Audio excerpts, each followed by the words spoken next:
শ্রীরাম, জয় শ্রীরাম।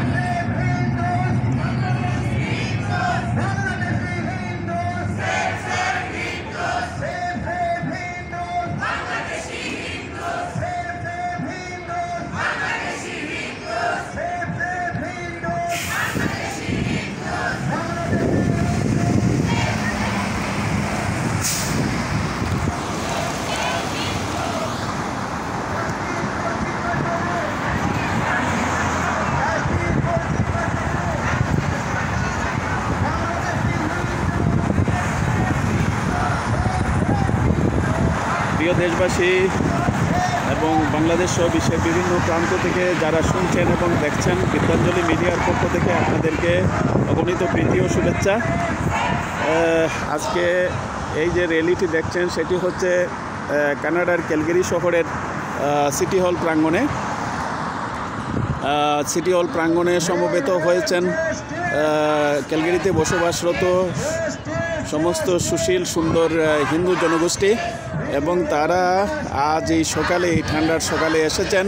বাংলাদেশে যে অন্যায্য অবিচার, নিপীড়ন, নির্যাতন চলছে বাংলাদেশের হিন্দুদের উপরে, তার প্রতিবাদ মুখর হতে এবং প্রতিবাদ জানাতে এবং গোটা বিশ্বের কাছে তুলে ধরতে যে বাংলাদেশে এই পরিস্থিতি সম্পূর্ণরূপে অমানবিক, এবং বাংলাদেশের অন্তর্বর্তী সরকারের প্রধান এবং সমস্ত উপদেষ্টাদের কাছে এই বার্তা পাঠাতে, যাতে করে তারা এই নির্যাতন নিপীড়ন বন্ধ করেন এবং বাংলাদেশের এই সুন্দর সুশীল শান্তশিষ্ট হিন্দু মানুষগুলোকে যেন সুন্দরভাবে বসবাস করার সুযোগ্য পরিবেশ প্রদান করেন।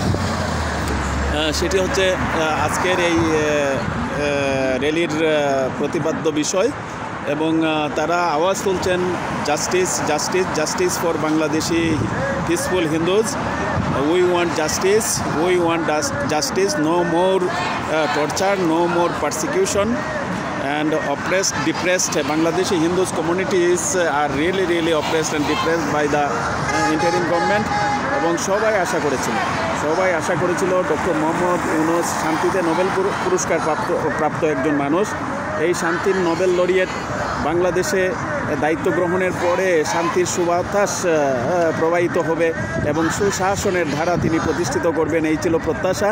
কিন্তু আজকে দেখা যাচ্ছে বিপরীত চিত্র, সম্পূর্ণরূপে বিপরীত চিত্র, এবং সমস্ত জায়গায় চট্টগ্রাম থেকে শুরু করে সুনামগঞ্জ পর্যন্ত, পঞ্চগড় এবং রংপুর সহ দেশের বিভিন্ন অঞ্চলে বিভিন্নভাবে হিন্দু জনগোষ্ঠীকে আক্রান্ত হচ্ছেন হিন্দু জনগোষ্ঠীরা, এবং হিন্দু জনগোষ্ঠীকে আক্রমণ করা হচ্ছে, তাদের বাড়ি ঘর সম্পদ, সহায় সম্পদ, ব্যবসা বাণিজ্য লুণ্ঠন করা হচ্ছে, অগ্নিসংযোগ করা হচ্ছে, এবং অনেক মানুষকে হত্যা করা হচ্ছে, এবং কোনো থানা থেকে ধরে নিয়ে পর্যন্ত, পুলিশের কাছ থেকে ছিনিয়ে নিয়ে পর্যন্ত ছেলেদেরকে হত্যা করা হচ্ছে, এবং যেটি সম্পূর্ণরূপে অমানবিক। এই অমানবিকতার অবসান হোক, অপসারিত হোক এই বাংলাদেশ সমাজ থেকে। এই সুন্দর বাংলাদেশ গড়ে উঠুক সবার মিলনে, সবার সহযোগিতায় এক সুন্দর বাংলাদেশ গড়ে উঠুক, এই হচ্ছে প্রত্যাশা।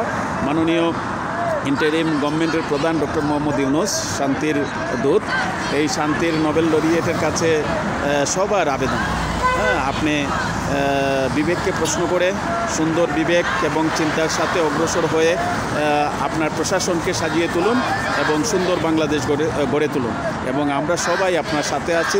সমস্ত নির্যাতন নিপীড়ন বন্ধ হোক, তা না হলে আপনার জীবনের শেষ লগ্নে যে সুন্দর দায়িত্ব পেয়েছেন, সেই দায়িত্বের কোনো উপযুক্ততাই থাকবে না, এবং আপনি অন্যান্য প্রশাসকরা যেরকম করেছেন, রাজনীতিতে এসে বিভিন্ন দল যে আচরণ করেছেন, ঠিক একই ধরনের আচরণে এর সাথে সম্পৃক্ত হবেন। আপনাকে আবারও অনুরোধ, বাংলাদেশে একটি সুস্থ সুন্দর ধারা রাজনীতি এবং সুস্থ সুন্দর সমাজ প্রতিষ্ঠিত হোক, এবং সেই সুন্দর সমাজ, মানুষের নিরাপত্তাযুক্ত সমাজ প্রতিষ্ঠা করার জন্য আপনি কাজ করবেন, এই হচ্ছে প্রত্যাশা। আজকের এই র্যালি থেকে আমাদের সবার আকুল আবেদনও আপনার কাছে যে সুন্দর বাংলাদেশ গড়ে উঠুক, শান্তিতে সমৃদ্ধিতে সেজে উঠুক। ধন্যবাদ আপনাদের সবাইকে আবার।